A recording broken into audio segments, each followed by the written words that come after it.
Oi, oi, oi! Tô aqui de volta com mais um vídeo sobre assuntos relevantes para a nossa existência, que nos fazem refletir, que nos fazem crescer como seres humanos, como pessoas.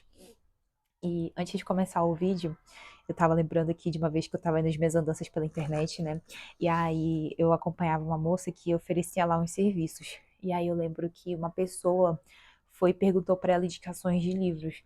Aí ela falou que não ia indicar livro nenhum, porque ela já tinha lido os livros e ela já tinha feito, né, elaborado todas aquelas coisas que ela oferecia. Então, tipo assim, as pessoas não precisavam ler, era só fazer o que ela estava pedindo para fazer, comprar o curso e seguir lá os passo a passo e tal. Enfim, eu fiquei, gente, como assim? Foi muito descarado que isso foi um péssimo conselho da pessoa não ler, não compre os livros, não faça isso. Enfim, comprem, comprem, comprem livros, leiam muito, aprendam, estudem, que eu acho que é uma das coisas assim que traz mais satisfação pessoal, é a gente ter o nosso momento para estudar, para ler, para assistir um vídeo, um podcast interessante. Gente, um balão, tomei um susto. Um balão ali passou voando. Um balão de criança mesmo, sabe? Enfim, esse era o primeiro recadinho. E aí, agora, falando em livros, eu hoje vou. Eu tive essa ideia, né, de acordo com este livro aqui, gente, do vídeo de hoje, que sinceramente é um tópico assim que separa os homens dos meninos e as meninas das mulheres. E aí eu teve uma época que eu estava bem interessada, assim, saber mais sobre Ho'oponopono, como que funcionava, e aqui conta aquela história, né, do Dr. Hugh Lane, que ele curou uma área inteira de uma ala psiquiátrica com pessoas realmente problemáticas, assassinos e tudo mais, só fazendo Ho'oponopono.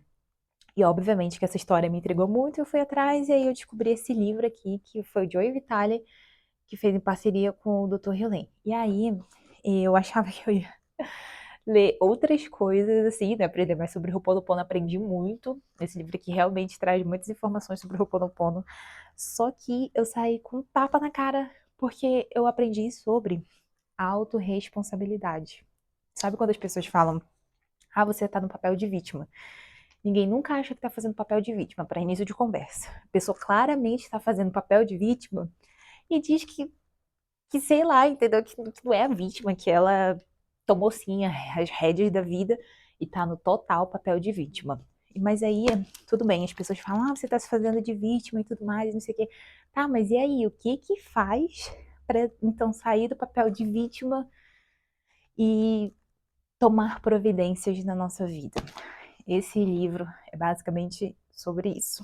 Logo no início, ele, ele até dá 6 constatações de como ele conduz a vida e os relacionamentos. Eu vou ler para vocês, beleza? Vocês se importam? Vou ler aqui rapidinho, com licença. Vou ler um por um e falar de um por um. Eu não sei se foi o Joe Vitale ou se foi o Dr. Hugh Lane, mas acredito que os dois levavam, né? Que eu acho que o Hugh Lane já partiu dessa para melhor. E o Joe Vitale, então, é o que quem tá vivo ainda está entre nós. Vamos lá. Conduzo a minha vida e os meus relacionamentos de acordo com as seguintes constatações. Primeira, o universo físico é uma manifestação dos meus pensamentos. Não, gente, isso aqui explode a mente da gente, não disse? Faz da nossa cabeça, com certeza. Falando sobre pensamentos, aqui daria um outro vídeo, mas como é que tá o seu diálogo interno? Gente, antes meu diálogo interno era horrível, era péssimo, assim, sabe? Muito vitimismo, muito. Ai, as circunstâncias que me trouxeram para essa situação deplorável que eu estou vivendo hoje em dia. Lembrei que eu até coloquei um post-it aqui, ó, com o que eu quero ler para vocês, uma frase do Jung que diz assim: até você se tornar consciente, o inconsciente irá dirigir a sua vida e você vai chamar isso de destino. É forte, meus amigos, é forte o negócio. E aí, beleza. Eu comecei a melhorar muito o meu diálogo interno depois que eu descobri o poder dos pensamentos. Então, de pouquinho em pouquinho, né, eu fui melhorando, passando para pensamentos mais positivos. Eu já tinha, assim, uma facilidade de pensar muito positivo. Só que era muito superficial. Eu falei, não, agora eu vou acreditar realmente essas coisas. E aí comecei a pensar, eu sou capaz, eu sou inteligente, eu aprendo, eu sou confiante e tal, todo esse tipo de coisa.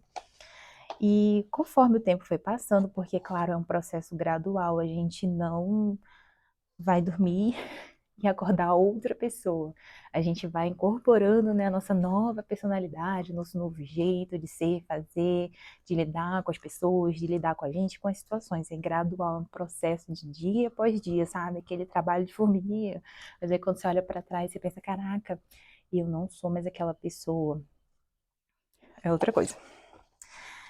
2. São 6 constatações, tá, gente? Agora eu vou para a segunda. Se os meus pensamentos são destrutivos, eles criam uma realidade física destrutiva.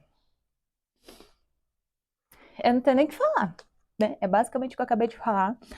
Quando você pensa os mesmos pensamentos da sua vida que você está vivendo atualmente, você vai atrair mais do mesmo. Mas quando você começa a elevar os pensamentos, você começa a enxergar coisas boas que, na verdade, já estavam presentes na sua vida, na sua rotina, só que você não enxergava.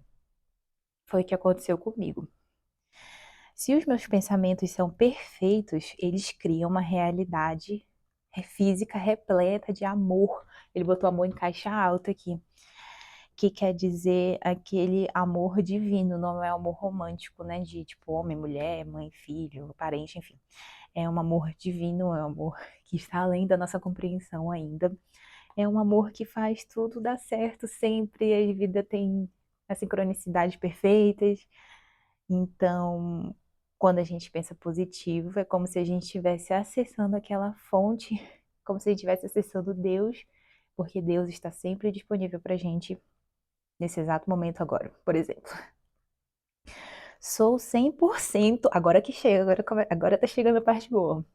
Sou 100% responsável por criar o universo físico do jeito como ele é. Ou seja, o jeito que você vê a sua vida é responsabilidade total sua. Não é culpa de ninguém. Aqui eles falam muito disso. Não existem culpados. As pessoas só estavam inconscientes e começaram a chamar isso de destino. É basicamente isso. Quando você, por exemplo, papel de vítima, né? Geralmente as pessoas falam, por exemplo, assim: ah, eu engordei porque eu estava muito ansiosa. Tá, mas por que você estava ansiosa? Ah, porque eu tive uma infância muito não sei o que lá. E realmente, quando a gente é criança, a gente não. Nós somos uma folha em branco, e aí vem os adultos, a vida, as circunstâncias, onde você nasceu, como foi as suas condições, e aí começam a escrever lá naquela folha em branco, e aí você cresce de acordo com aquelas coisas que foram colocadas ali, você não tinha filtro, mas agora você tem filtro. Aí você pode ir lá apagar, que é o que eles falam aqui, limpa, limpa, limpa, purifica, purifica, purifica, e colocar novas informações ali, de acordo com a vontade de Deus, obviamente. Então, por mais que a gente, obviamente, tenha crescido com crenças de outras pessoas, hoje em dia a gente tem a responsabilidade, a gente tem o dever, principalmente, de corrigir aquelas percepções erradas que nós criamos das situações do passado. A gente pode ressignificar tudo, tudo, tudo, tudo mesmo. Uma das coisas que eu ressignifiquei e que hoje em dia eu fico olhando para trás e eu só acho muito lindo foi o meu parto. Foi a maternidade, né? Esse início de maternidade foi bem complicado para mim. Eu era praticamente adolescente, né, gente? Eu tinha 20 anos, 21, para ser mais precisa. E eu não estava mais morando lá na minha cidade e tudo mais, eu me mudei. Então foi um processo muito louco. Eu saí de Manaus e fui para o Rio de Janeiro. Então, para mim foi muito novo. Eu morava numa cidade lá do interior e eu não conhecia ninguém. Tinha o meu marido, obviamente, e a família dele. E eu não tinha plano de saúde, né? Eu ia ter o Augusto pelo SUS. Tive ele pelo SUS. Então, a gente passou por 3 cidades, por 3 hospitais procurando, sabe? Aí finalmente nós encontramos um que foi muito bom lá no Rio de Janeiro, na cidade mesmo do Rio de Janeiro. E eu tive o Augusto e deu tudo certo, foi tudo lindo. E só hoje em dia eu enxergo o quanto Deus trouxe vários livramentos, entendeu? Tipo assim, cara, tanta coisa poderia ter dado errado, mas deu tudo mais que certo, foi tudo perfeito. eu fiquei bem, o Augusto também. Então, hoje em dia, olhando para trás, olhando para essa situação que no momento que eu estava vivendo foi bem estressante, olhando para trás, hoje em dia eu só consigo aproveitar, sabe, aquele momento, voltar nessa memória e, e sentir o amor de Deus, o cuidado de Deus comigo, com o Augusto, com a nossa família naquele momento.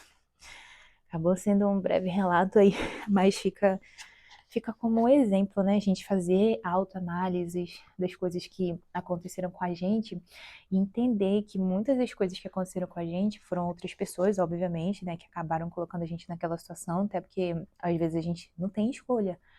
Mas estava todo mundo inconsciente, ninguém sabia o que estava fazendo, ninguém tinha um repertório muito elaborado para melhorar aquela situação, para fazer daquela situação uma situação que não fosse traumática, que não fosse uma situação indesejada. Então, às vezes a gente começa até a perdoar mais fácil, porque a gente entende que a pessoa não tinha as ferramentas necessárias para fazer daquela situação uma situação diferente.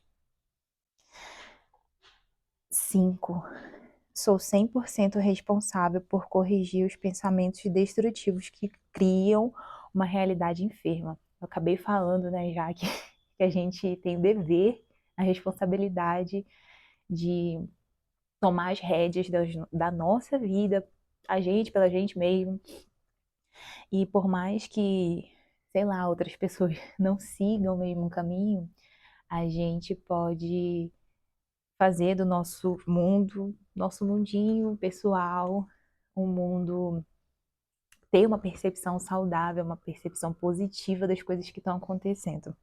Até porque a gente não pode controlar o pensamento das outras pessoas, as ações das outras pessoas, as atitudes das outras pessoas. Não é mesmo? 6. Não há o lá fora. Tudo existe como pensamentos na minha mente. Ou seja, onde realmente as coisas estão acontecendo de verdade é dentro da gente, é dentro de cada pessoa, dentro de cada ser humano.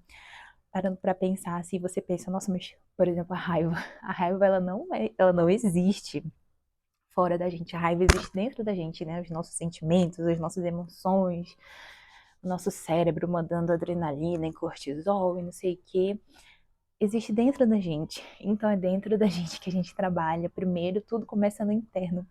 No interno, nós já temos disponível tudo o que é preciso para levar uma vida feliz ou uma vida infeliz, digamos assim, né? Uma vida que não é satisfatória, uma vida que você está fazendo coisas que você não queria fazer. Então, eu tava até assistindo o vídeo de uma menina que ela dava um exemplo muito legal. Porque, assim, você não quer ter as coisas, você quer ter a sensação, o sentimento daquelas coisas.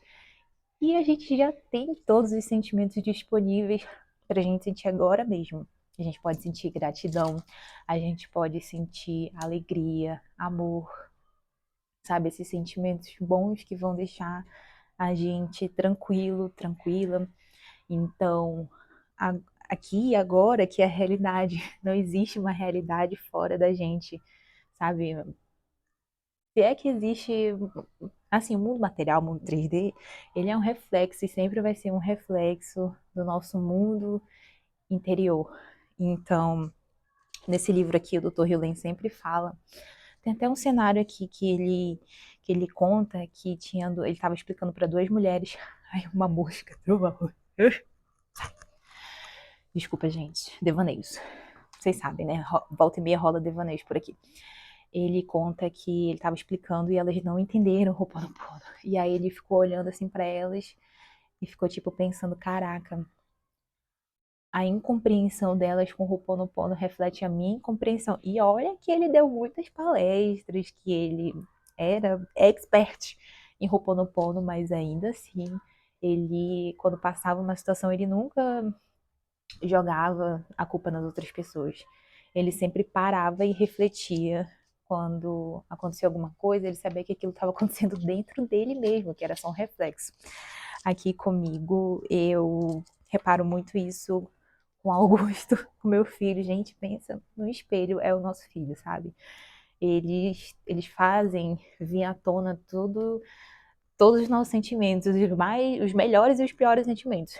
Isso eu tenho trabalhado muito, eu sempre me observo bastante. Não que eu tenha sucesso, tá, em todas as tentativas. Mas, por exemplo, quando ele faz alguma coisa que eu não gosto, gente, às vezes eu sinto assim uma raiva tão grande. Eu fico, gente, eu amo tanto esse ser humaninho. Como que eu sinto uma raiva tão grande também? E aí eu sei que aquilo, na verdade, não é ele, sabe? Sou eu que tô olhando para aquela situação e vendo coisa que não existe, porque na verdade eu amo ele. Se ele tá fazendo raiva para mim, por exemplo, na verdade eu que tô fazendo raiva para mim mesmo, entendeu? É basicamente assim que eu tenho olhado a minha vida. E ele fala que assumir 100% de responsabilidade é você realmente assumir 100% de responsabilidade. Se alguém te gritar contigo no trânsito, de quem é a responsabilidade é sua mesmo, entendeu? No fim das contas é você mesmo que tem alguma coisa aí que tá atraindo aquilo pra sua vida. A gente é isso, tá bom? É, provavelmente eu vou voltar aqui pra gente desenvolver mais esse assunto, porque é um assunto que tem muita coisa pra falar, mas a princípio é isso. Começa, o intuito desse vídeo é fazer com que as pessoas comecem, né, obviamente, a ser 100% responsáveis e fazer autoanálises e ressignificar principalmente aqueles pensamentos ruins, os negativos, e transformar tudo em gratidão, em bênção, em pura luz. Tá bom? Deixa o like.